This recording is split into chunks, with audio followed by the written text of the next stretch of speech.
आप लोगों को मैं यहीं पर रोकना चाहूंगी। एक बार फिर से हम चलते हैं। राष्ट्रपति महोदय पंचायती राज महिलाओं को संबोधित कर रही हैं। दुर्गा दास उइके जी, राष्ट्रीय महिला आयोग की अध्यक्ष श्रीमती विजया राहटकर जी, उपस्थित पंचायती राज संस्थानों के प्रतिनिधिगण, देवियों और स्वजन, पंचायती राज संस्थाओं से जुड़े जनजातीय समुदाय के आप सभी महिला प्रतिनिधियों से मिलकर मुझे हार्दिक प्रसन्नता हो रही है। पंचायत से संसद कार्यक्रम की पहल के लिए मैं राष्ट्रीय महिला आयोग, लोकसभा सचिवालय और जनजातीय कार्य मंत्रालय की सराहना करती हूँ। मुझे बताया गया है कि सभी प्रतिभागियों ने संसद भवन परिसर में स्थित भगवान बिरसा मुंडा की प्रतिमा के सम्मुख श्रद्धांजलि अर्पित की। मुझे विश्वास है कि संसद परिसर में इस कार्यक्रम के दौरान हुई चर्चाओं से संवैधानिक प्रावधानों, संसदीय प्रक्रियाओं और शासन से जुड़े अन्य महत्वपूर्ण विषयों के बारे में आपकी समझ में वृद्धि हुई होगी। मेरी प्यारे बहनों और बेटियों, हमारे लोकतंत्र की ताकत इसकी समावेशिता और प्रत्येक व्यक्ति, विशेषकर महिलाओं के सशक्तिकरण के से निहित है। इस महत्व को पहचान कर हमारे संविधान निर्माताओं ने महिलाओं को बराबरी का अधिकार दिया। बहुत से विकसित देशों में महिलाओं को मताधिकार के लिए संघर्ष करना पड़ा था, लेकिन हमारे संविधान में बिना भेदभाव के वयस्क महिलाओं और पुरुषों को मताधिकार प्रदान किया गया है। पंचायती राज संस्थाएं हमारे लोकतंत्र की आधारशिला रही है। ये संस्थाएं जमीनी स्तर पर शासन और सामुदायिक विकास के लिए एक मंच प्रदान करती है। इन संस्थाओं में महिलाओं के लिए 1/3 सीटों के आरक्षण का प्रावधान किया गया है, जिससे उनकी भागीदारी सुनिश्चित हो सके। पंचायती राज संस्थाओं ने महिलाओं के सशक्तिकरण में महत्वपूर्ण भूमिका निभाई है। आज पूरे देश में लगभग 14 लाख महिलाएं पंचायती राज संस्थानों तथा ग्रामीण स्थानीय निकायों ने निर्वाचित सदस्यों के रूप में कार्यरत है, जो कुल निर्वाचित प्रतिनिधियों में 46% है। इस भागीदारी को और सशक्त करने के लिए अधिकांश राज्यों ने आरक्षण की सीमा बढ़ाकर 50% किया है। सशक्तिकरण की इस यात्रा को आगे बढ़ाने हुए महिला आरक्षण अधिनियम 2023 के तहत लोकसभा और राज्य विधानसभाओं में महिलाओं के लिए 1/3 सीटें आरक्षित की गई है। मुझे विश्वास है कि पंचायती स्तर से शुरू हुई आपकी नेतृत्व यात्रा विधानसभाओं और संसदों तक पहुंचेगी ना? क्योंकि हम सब मानते हैं पंचायत संविधान के पहली स्टेप है, फर्स्ट स्टेप है। मुझे यहाँ महिलाओं को देख के मुझे महसूस हो रहा है, मुझे लगता है ये स्टेप या ये सीढ़ी ये आसानी से संसद तक पहुँचेगा। ये ताकत मुझे यहाँ महसूस हुआ। अभी जो यहाँ संविधान बनाने वाला जो महिलाओं के नाम पे वो एक्टिंग किए, उनके भाषण की जो ताकत से मुझे लगा कि ये महिलाएं केवल पंचायत स्तर में ही कन्फाइन नहीं होंगे, ये महिलाएं आगे भी बढ़ेंगे।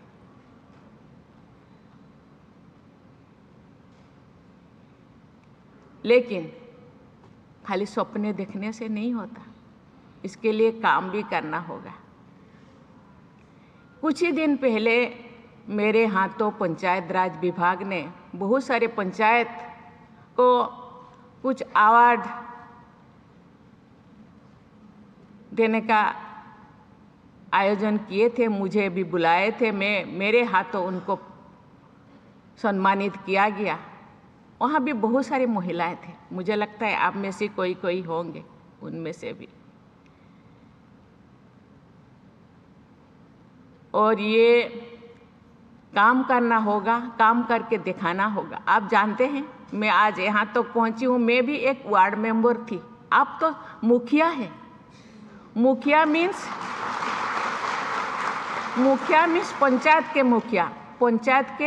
पंचायत को हम कभी कभी कहते हैं आप छोटे छोटे चीफ मिनिस्टर हो।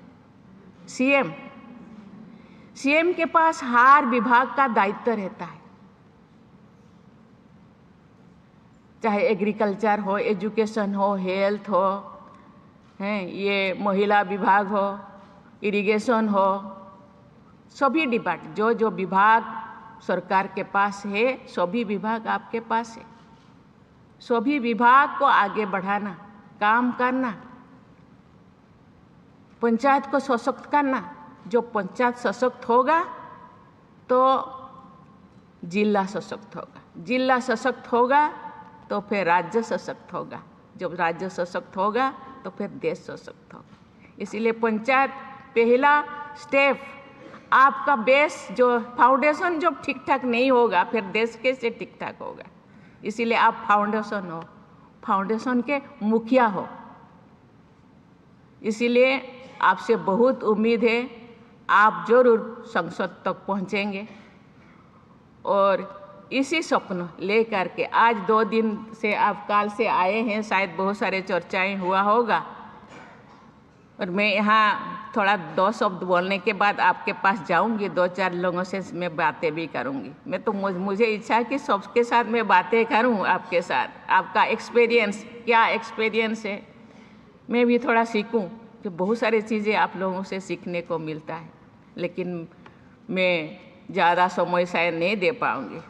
मेरे प्यारे बहनों और बेटियां, जनजातीय समाज के लोगों का सर्वांगीण विकास हमारी राष्ट्रीय प्राथमिकता है। जनजातीय समाज की अपनी विशिष्ट पहचान बनी रही और साथ ही उनका विकास भी होता रहे। इसके लिए राष्ट्रीय कार्यक्रम के साथ साथ उनके लिए अलग से विशेष योजनाएं भी चलाई जा रही। हम सब जानते हैं कि हमारे अधिकांश जनजातीय भाई बहन ग्रामांचलों और वनांचलों में रहते हैं। जनजातीय समुदाय के सांस्कृतिक विकास को संरक्षित रखते हुए उनको विकास की मुख्य धारा से जोड़ने के लिए पेशा अधिनियम बनाया गया है। पेशा में 29 जो अधिकार है पंचायत को देना चाहिए। मुझे पता है, पता नहीं सभी स्टेट को वो पेशा एक्ट को ठीक ठाक से लागू कर रहे हैं कि नहीं। यदि नहीं कर रहे, आपको करना होगा। मुझे विश्वास है कि इस अधिनियम के प्रावधान को धरातल पर उतारने में जनजातीय समूह का विकास और गति मिलेगी। जब हम भगवान बिरसा मुंडा की 150वीं जयंती मना रहे हैं, तो हम सबका ये प्रयास होना चाहिए कि जनजातीय समुदाय की विरासत का सम्मान करते हुए उन्हें विकास की मुख्य धारा से जोड़ें। जनजातीय समुदाय की बेटियों और बहनों को भी राष्ट्र की प्रगति में योगदान देने के लिए उचित अवसर प्रदान किया जाए। हमारे ये प्रयास भगवान बिरसा मुंडा को सच्ची श्रद्धांजलि होगी। मेरी प्यारे बहनों और बेटियों, भारत सरकार देश और देशवासियों के समग्र विकास के लिए कार्यरत है। नागरिकों के कल्याण के लिए अनेक योजनाएं चलाई जा रही हैं। मैं चाहूँगी कि आप इन योजनाओं का लाभ लेने योग्य सभी लोगों में जागरूकता बढ़ाएं ताकि वे लाभार्थी बन सके। आप ध्यान रखें कि बच्चों का टीकाकरण सही समय पर हो, गर्भवती महिलाओं की उचित पोषण मिले, बच्चे बीच से पढ़ाई ना छोड़े, सभी बच्चे स्कूल जाए, पढ़ाई करें। कहते हैं पढ़ाई या शिक्षा विकास का कुंजी है। शिक्षा नहीं तो देश के बारे में, अधिकार के बारे में, उनके ड्यूटी के बारे में, मेरा देश संविधान में क्या अधिकार मुझे दिया है, मेरा ड्यूटी क्या है देश के लिए, परिवार के लिए, और समझ में उनको ज़्यादा नहीं आएगा। आपको दहेज बहुत सारे महिलाओं को पता होगा, दहेज, घरेलू हिंसा, निशाखोरी जैसे सामाजिक बुराइयों के विरुद्ध भी अभियान चलाया जाना चाहिए, क्योंकि हम सब जानते हैं बहुत सारे समाज में ये सब कुरीतियाँ हैं। महिला जब सशक्त बनेंगे, महिला जो इस दिशा में लीडिंग लेंगे, मुझे लगता है ये सब चीज़ें हम उन्मूलन कर सकते हैं। मेरा आप सभी से निवेदन है कि आप पंचायतों में निर्वाचित प्रतिनिधि के रूप में अपने दायित्वों का निर्वहन निर्भीक होकर करें। कहीं कहीं पर महिला पंचायत प्रतिनिधियों के स्थान पर उनके परिवार के अन्य सदस्यों द्वारा पंचायतों के कार्य करने की प्रवृत्ति अभी भी दिखाई देती है। ऐसे होता है? अब तो ना नहीं कहते। परिवार इंटरफेयर करते हैं? करते हैं? करते हैं? नहीं ना। इंटरफेयर नहीं, इंडिपेंडेंट होना चाहिए। हम ताकतवर है, हम सशक्त, महिला सबसे शक्तिवान है। महिला को हम माता दुर्गा को क्या कहते हैं? शक्ति स्वरूपा। अब शक्ति स्वरूपा है, हम डिपेंड क्यों करें? इंडिपेंडेंटली हम काम करेंगे। हाँ, कभी सजेशन ले सकते हैं, दूसरों से सजेशन लेना कोई बुराई नहीं है, लेकिन इंडिपेंडेंटली हम काम करेंगे। आप ऐसी प्रथा का उन्मूलन करने में अपनी अग्रणी भूमिका निभाएं। पंचायत प्रतिनिधि होने के नाते आपके पास ग्रामीणों के आपसी विवाद को दूर करने का अधिकार भी है।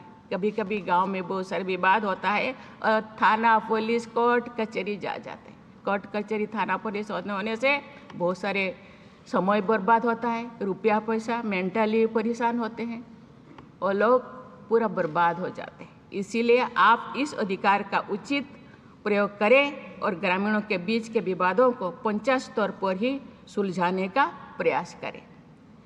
इससे न केवल लोगों का संसाधन और समय बचेगा, बल्कि आपसी सौहार्द भी बढ़ेगा। अंत में मैं आप सबसे अनुरोध करूंगी कि आप पूरे तत्परता से अपने समाज के लोगों की सेवा करते रहें। ऐसा करते हुए आप विकसित भारत के राष्ट्रीय लक्ष्य में अपना योगदान दे पाएंगे। मेरी शुभकामनाएं आपके साथ हैं। धन्यवाद। जय हिंद, जय भारत।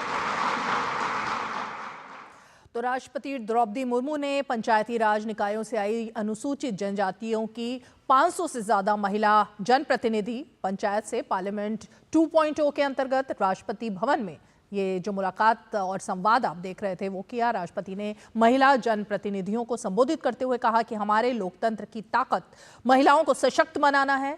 पंचायती राज संस्थान महिलाओं के सशक्तिकरण में महत्वपूर्ण भूमिका निभा रहा है। और इसके साथ ही राष्ट्रपति ने यह संदेश भी दिया कि खाली सपने देखने से कुछ नहीं होगा, बल्कि उसके लिए काम भी करना पड़ता है। मैं भी यहाँ तक पहुँची हूँ, मैं भी पहले एक वार्ड मेंबर थी। पंचायत अगर सशक्त होगा तो जिला,